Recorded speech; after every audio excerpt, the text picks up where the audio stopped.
So, dear friends, I would like today to talk about two mishnayot in chapter 3 of Pirkei Avot. It's this time of year between Pesach and Shavuot. And this is the second and the third mishnah of Pirkei Avot, chapter 3. The second mishnah starts, Rabbi Chanina Zgan HaKohanim, Omer. Rabbi Chanina was the assistant high priest in the temple, used to say, "Havei mitpalel bishloma shel malchut." You should pray for the welfare of the state. Malchut usually means a non-Jewish sovereignty. Shilamale mora'ah ish et re'ehu chayim bala'o. Because if people did not fear the state, then one would swallow up the other, which means there would be complete anarchy in the country. There has to be some type of rule of law in order for there not to be anarchy. Now, who is Chanina Zgan HaKohanim? Chanina is a first century figure mentioned in the Talmud. Zgan HaKohanim, which means, of course, he lived during the time of the temple, and he was the assistant high priest, and he probably lived till after the destruction of the temple too. Of course, the Romans were in Jerusalem well before the Common Era, from the time approximate of Herod, which is about 68 before the Common Era, with the conquest of Pompeii. But Chanina lives during the time of the destruction of the temple and after. Now, a little bit about Chanina. There's not too much about him, but as I said, he's mentioned in Yoma as being the deputy high priest, and he transmitted a lot of the details of the temple service. I'm reading this from the Encyclopedia Judaica. Very interesting things there about him. Now, this idea to pray for the sovereign of the country that you live, this is something which has, I guess, its sources in Yirmiyahu. Let me just read it to you. In Yirmiyahu, of course, that's the first, he's talking to those who go to the first exile in Babylon. Because Yirmiyahu himself said that for 70 years, the Jews of Judea would be in Babylon. So this is chapter 29, verse 7. You shall seek the welfare of the city, which I have exiled you there. Vitpalalu ba'ada, and pray for it, El Hashem, to God. Pray for that city to God. Ki bishloma yelachem shalom, because when it has peace, you shall have peace. So based on this, of course, there is already, you might say, a legitimization of this idea of praying for the welfare of the country. And Jews in most places that they have gone, outside of Israel, they have prayed for the welfare of the state. And specifically because of this statement of Chanina Zgan HaKohanim, that you should pray for the welfare of the state, because if it wasn't for the fear of law or for the fear of the state, people would swallow themselves up, like we just said, right? Lulei mora'ah, ishet re'ehu chayim bla'o. One man to his fellow life would swallow them up. Meaning there would be anarchy. Now, what's interesting here also is really who is saying this. This fellow is the deputy high priest. He knows exactly what the Romans did to Jerusalem and destroyed the temple. So you would think for somebody who, as far as we know, survived the destruction, this would not be something he'd want to say. However, I guess it's a sort of a statement where you're trying to deal with reality. Reality is the Jerusalem was destroyed, the temple is gone. And as Yirmiyahu said, there'll be 70 years. Well, of course, this is not Yirmiyahu at this point. This is the Roman exile, not the Babylonian. So actually, they didn't know how long it would be. It could be very long, and it was very long in the end. The Midrash already says that they expected it to be very long. But the point is, he says there has to be some rule of law. So for everything we feel about the Romans, you have to pray for the peace of the land so that the people can survive. So in that sense, it's quite, and if you look at it in that sense, that he might have said it even after the destruction of the temple, it's quite more dramatic that there's certain things that just have to happen, even if you would prefer that they happen by others and not by the ones who are in control. Now, I want to compare this with the next Mishnah, and at the end you'll understand why. In the next Mishnah, Rabbi Hanania ben Tradion. Now, Rabbi Hanania ben Tradion is mentioned in various places. We know him, of course, he's a second century Tana, Rabbi Hanina ben Tradion, sometimes Hanina, sometimes Hanania. Here it says, here he has Hanania ben Tradion. So Hanania ben Tradion, as I said, is a second century Tana, meaning scholar of the Mishnah. He's a contemporary of Elazar ben Prat and the Chalaftas, and he was one of the 10 martyrs. Asara Regei Marchut, who was murdered by the Romans because he taught Torah. He lived in Sichnin, and the Talmud says about him, about Hanina ben Tradion, he was the only type of person you should put in charge of a treasury because he was totally honest. This is Bava Batra 10b, Avodah Zarah 17b. Of course, under the Hadrianic persecutions, he killed among what's called Asara, Rugei Malchut, 10 who were killed by the Malchut, by the Roman sovereignty at the time. He dies, his wife dies, and the only ones who survived really were 3 children.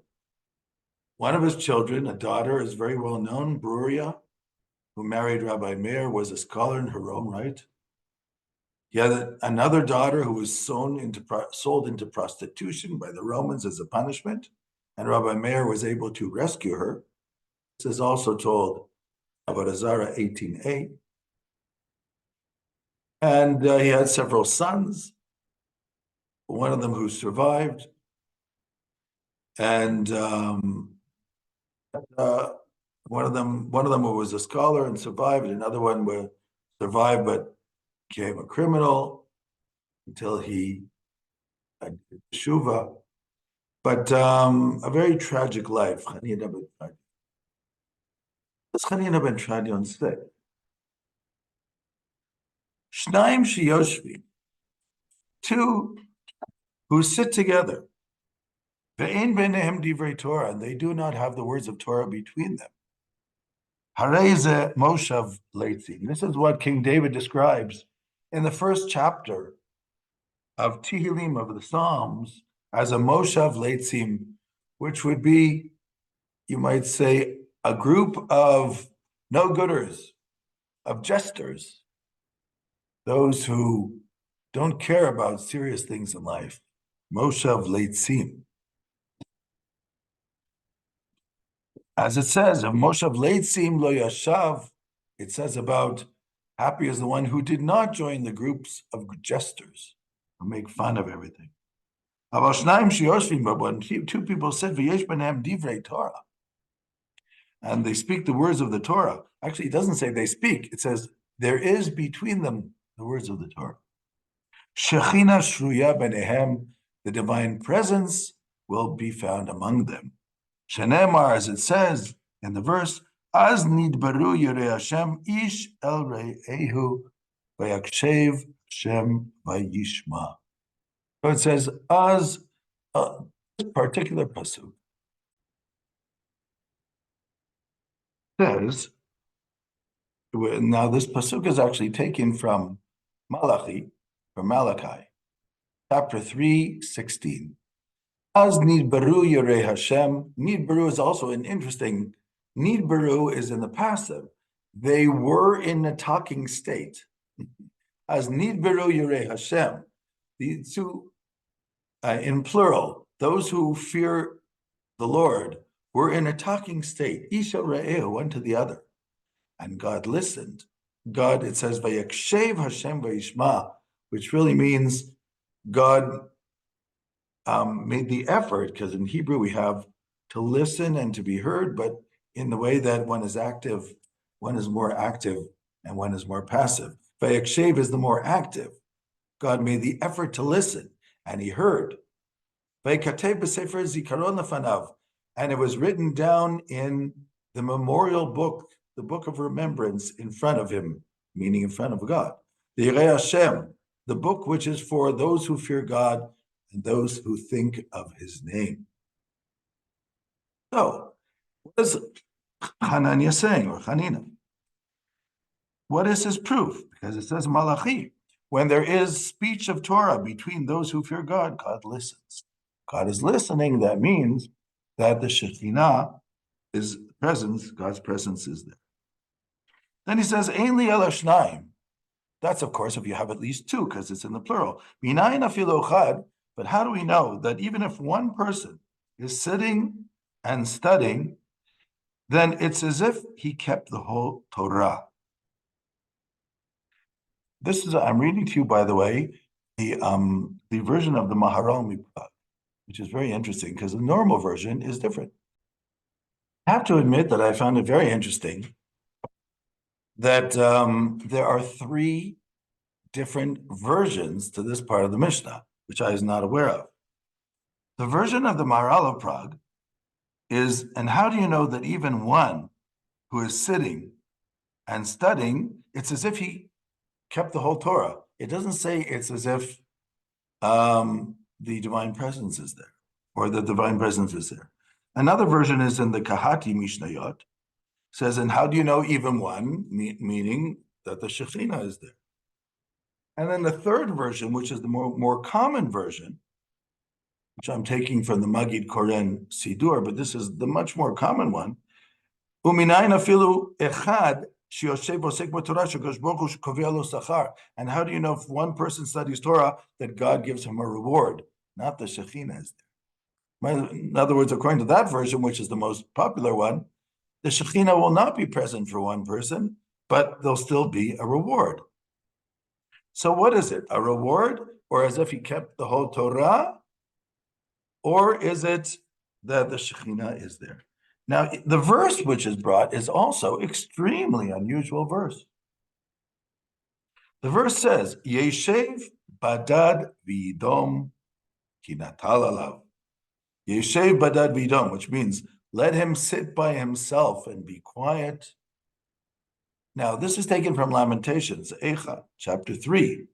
The simple meaning of the verse, and this is the way Rashi explains it, is that because of the destruction and the persecution that happened with the destruction of the temple by the Babylonians, a person should sit isolated and be quiet because of the burden of the persecutions which have happened to us.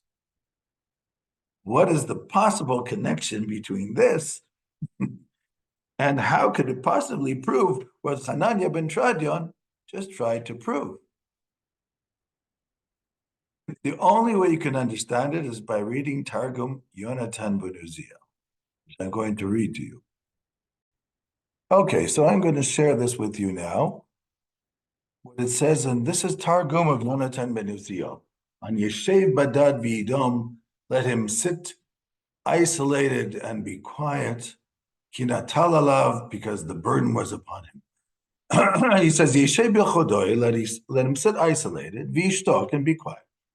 V'yizbol yisurim, and let him suffer, meaning let him suffer the persecutions, or accept the persecutions. Da'atin alayo, which became upon him. Begin Yichud Hashman, let him accept these persecutions for the sake of the unity of the name of God. Demishtalchin l'para mineh, because these persecutions which are sent to him are purifying him from iniquities, al chova klila, certain iniquities that he did in this world, because God wanted to purge him from this. Al kach yechus aloi, because in this same way God is having mercy on him, to remove these iniquities from him. V'yikabel apei shalim la'alma da'ati, and he will receive the full amount, full reward in the world to come. Meaning that the persecutions are purging a person in this world to have reward in the world to come. So according to this, Yeshe Badad V'Yidom is talking about the persecutions. Now this is very unusual because I thought we were talking about studying Torah. Well, since Hanani ben Tradion knew all about persecutions and didn't get along with the Romans until finally they killed him, I guess for him, he understood persecutions as also a form of studying God's Torah in this world, trying to understand the meaning of this world through suffering. And God definitely gives reward for such suffering. Others try to, it's very hard to explain differently, actually. Very, very unusual. Yeshev badad v'yidom. Ki natalav, some try to explain natalalav. Might be natal scharo, alato esek. That's what Rashi here says here on the Mishnah. But Rashi on the pasuk doesn't say that. On the verse. In the Mishnah he does, ki natal scharo shalato asak natal k'mo yitol.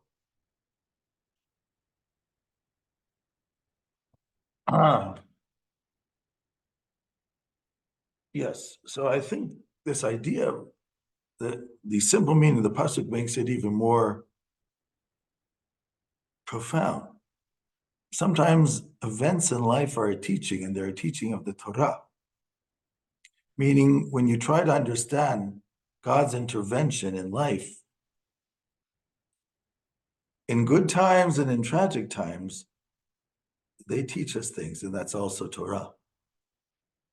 It's also what the Torah says about it. Together with what happens is merging our life teachings.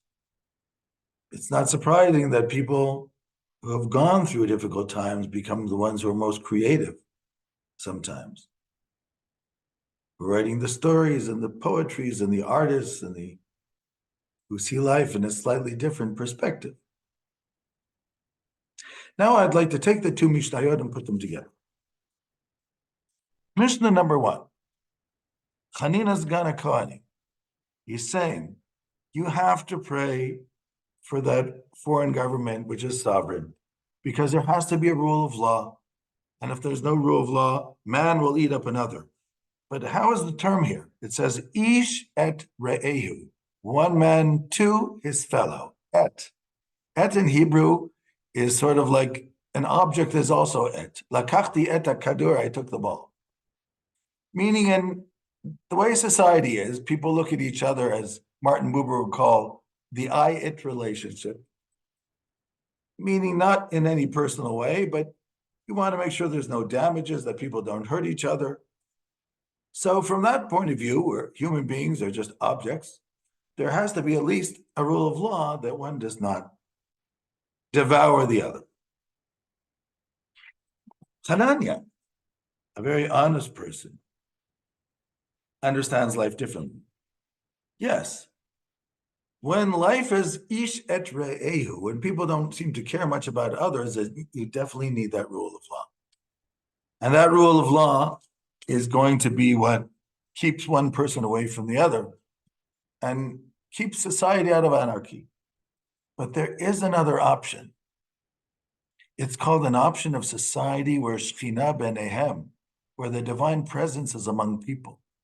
Because, as the verse he quotes is, Az nidbaru yorei Hashem, nidbaru, when people talk and the conversation is between the two of them, not one talking to the other. And they are called ish el re'ehu, one person to the other, not one person at the other. What Martin Buber would call the I-thou relationship, where you see the person as a soul, not just as a customer, if you want to put it in that terms, or as an object. That's a different society. That's a society with a divine Shekhinah. That's a society where, yes, there should be the rule of law, but the people would probably not even need it most of the time because they look at people differently. Okay, this is a high level, it's a high expectation. But sometimes the ideal has to be there, you know what to strive for. So, yes, you need that rule of law, and you need your policemen and your army, and you need your laws and your taxes and your penalties. However, there is another option, says Hanania ben Tradion. There is need baru Yirei Hashem, where people talk among themselves, not one to another. And when it's ish el re'ehu, one man with the other, or towards the other, and not at the other. That is a society with a divine presence. That is a society where people want to help others in order to promote the society to go further. So here, in my opinion, these two, even though one of them was a first century scholar, another one's a third century scholar, in my opinion, they're being put together because these are two conceptions or perspectives on what society can be. The minimum, which means you have to have society of law, but the maximal, what you can strive for, the ideal, where people want to build up the society because they start feeling a connection with the people in their community, in their city, and they're actually talking to each other and seeing each other as human beings with a soul who are created in the image of God. Shalom, shalom.